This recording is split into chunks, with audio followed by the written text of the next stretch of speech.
մարդկանց, ովքեր որ դաշնգնությանը քվե են դրել եւ ակնկալում են, որ այդ քվեն տեղ հասնի։ Ցանկացած մեր, տեսեք, մենք մեր վերջապես ավելի sense շատ անկեղծ բարձ ասեմ, էլի, մեր հենարանը մեր ընտրողներն են։ Առնվազն այս փուլում, մեզ ձայն տվածներն են, մենք ինչ որոշում որ կայացնենք, պետք է հասկանանք ոնց ենք անում, որ այդ պայքարը ավելի ընդլայնենք եւ հասցնենք ճիշտ հանգրվանն։ Այս պայն կարող եմ ասել, որ մենք աննահանջ շարունակելու ենք մեր պայքարը, որտեղ հաշտվել, համակերպվել չի լինել։ Սրանով աշխարհը չի փլվել եւ վերջացել ու դեռ մենք բազմաթիվ ուղիներ կան պայքարելու, մեր պայքարը շարունակելու ենք, ուրիշ տարբերակ չկա պարզապես։ Բայց հասկանում ենք նաեւ այդ հիասթափությունը, այդ վրդովմունքը, որ մեր հայրենակիցները ունեն։ Մեծ ակնկալիքով, մեծ հույսով, ծանր զրկանքների գնով պայքար են մղել, որ այս իշխանությունը չլիներ։ Դեռ կա, դրա համար պետք է գտնենք ճիշտ լուծումներ պայքարը շարունակելու համար։ Այս բանին նորից եմ կրկնում, իմ նպատակը մեր հայրենակիցներին տեղեկացնել, թե մենք ինչ ընթացքի մեջ ենք եւ մեր հաջորդ քայլերը որն են լինելու, որտեղ մարդկանց մոտ տպավորություն կա, որ անընդհատ եթե չենք խոսում, ինչով եք զբաղված, ցանկանում է ընդհանրապես ասել, ինչ process-ների միջով առաջիկա օրերին պետք է անցնենք։ Սաղաթելյան, միջազգային դիտորդների գիտեք, լավ կազմակերպված են համարում հայաստանյան վերջին ընտրությունները, դուք ինչ փաստերով եք գնալու սահմանադրական դատարան, ունեք այդ հիմնավոր, բավականին, այո, բավականին, ես հիմա չեմ ուզում այդ մասին կիսատ բաներ ասել, որովհետև բավականին հիմնավոր մի քանի ուղղություններով պատրաստում է, բնականաբար ամբողջ ծավալին, փաստերով, նյութերով, օրինակներով, ամեն ինչին ծանոթանալու եք, ու ինքը բավականին ծանրակշիռ է լինելու, իսկ ինչ վերաբերում միջազգային դիտորդներին, նախ դուք տեսակ ոչ միանշանակ գնահատականներ կա այնտեղ, նաև մի շարք ընտրախախտումների, ապօրինությունների, վարչական ռեսուրսի մասին անդրադարձ կա, բայց անկեղծ որ ասեմ, նաև նախընտրական շրջանում ու դրանից առաջ շատ դիտորդական առաքելություններ իրականացնող կազմակերպությունների պահվածքից արդեն մեր ակնհայտերը, որ իրենք ոչ թե պարզապես իրականացնում են դիտորդական առաքելություն, այլ իրենք իշխանության կողմը բռնած միավորներ են, հակառակ պարագայում են խայտառակ ապօրինությունները, որ տեղի են ունենում, իրենք մի անգամ պատշաճ եւ ամբողջական կարձագանք էին։ Հետեւաբար մենք ակնհայտ տեսնում ենք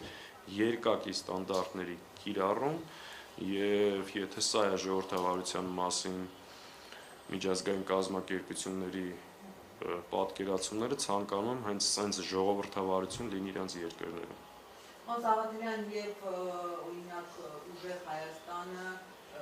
ակնարկում է հնարավոր փողոցային պայքարի մասին, դուք օրինակ կարծում եք, որ այս բողոքարկումները եւ այլն ձեր գործիքակազմում այսպես ասած նաեւ փողոցային պայքարը լինելու է, այսպես ասած, դուք այդ հավաքն կարելի ավարտել եւ դուք օրինակ եք քննարկում եք ինչ ուժերի հետ եւ եկել եք համաձայնություն։ Ես ասացի համաձայնություն մյուս ուժերի հետ չունենք, որովհետեւ ամբողջական քննարկումն դեռ տեղի չի ունեցել։ Դրա համար ժամանակ ունենք, դրա համար այդ պանիկանը պետք չի, էլի, ասենք ցայտնոտային ժամանակ ունենք։ Իրավական process-ի ժամկետները պահել ենք, որ չուշացնենք տեղի ունենումը, մնացած քաղաքական հարցերի համար խորհրդակցությունների ժամանակ ունենք, նստելու ենք, պարզ խոսելու ենք եւ մեր գործընկերների հետ եւ մեր ընտրողների ու հայրենակիցների։ Իսկ ինչ վերաբերում է հավանական փողոցային պայքար եւ այլ, դու այդ հարցը տալիս եք մի մարդու, որ անցնող 5 տարում ցանկացած փողոցային պայքարի մեջ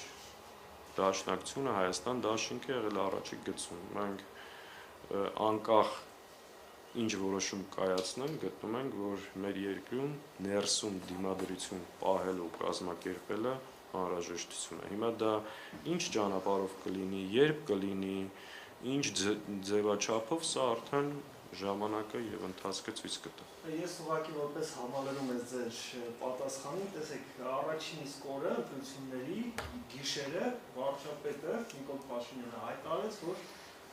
բացառում է փողոցային պայքար, իր հիմնավորմամբ այսպես է, որ քանի որ ընտրությունները չեն կեղծվել, պայքարի այսպես ասած հիմքը չկա։ Դուք ինչպես եք։ Ես քիչ առաջ մինչև ձեր գալը խոսում է այդ կեղծիքների ու արածների մասին, ընտրությունները տեղի են ունեցել, նորից եմ կրկնում, ոչ ազատ, արդար պայմաններում, համատարած բռնաճնշումների, ապօրինությունների, վարչական ռեսուրսի կիրառմամբ։ Սա փաստ է, սա որևէ մեկը չի կարող թաքցնել։ Իսկ մնացած ընթացքը, ասում եմ, այս process-ները ավարտելուց հետո համապատասխան խորհրդակցություններից ընդդիմադիր քաղաքական ուժերի հետ կընդունենք այդ որոշումը եւ կշարժվենք առաջ։ Ընդհուպ մինչև նույնիսկ ընտրությունների օրը կային բերման ենթարկվածներ, ընթանում էին խոզարկություններ տարբեր գործիչների տներում եւ գրասենյակներում, այդ ձեզ կամ ձեր գրասենյակների մասով կարող եք օրինակներ բերել, ինչպիսի, այսպես ասած, ձեր իսկ բնութագրմամբ բռնաճնշումների ենթարկված։ Տեսեք, բազմաթիվ։ Երեք եւս նույնիսկ ընտրությունից հետո շարունակում այդ process-ը, երեք եւս տեղի են ունեցել խոզարկություններ, ձերբակալություններ։ Այս մարդը չի հանգստանում։ Այս մարդու նպատակն է երկրում ցանկացած ընդդիմադիր միավորի ինչ որ պատրվակով մեկուսացնել, բռնել, դատել։ Էսա սրա էությունը, այսինքն ինչ որ կա դրա շուրջը։ Արյուն, վրեժ, նստացնեմ, բռնեմ, ծեփեմ պատերին, ասֆալտին, էսա այդ մարդու էությունը։ Եվ այո, այս ամեն ինչի նպատակն է, որ վերջնական ցանկացած դիմադրության օջախ, ցանկացած բջիջ,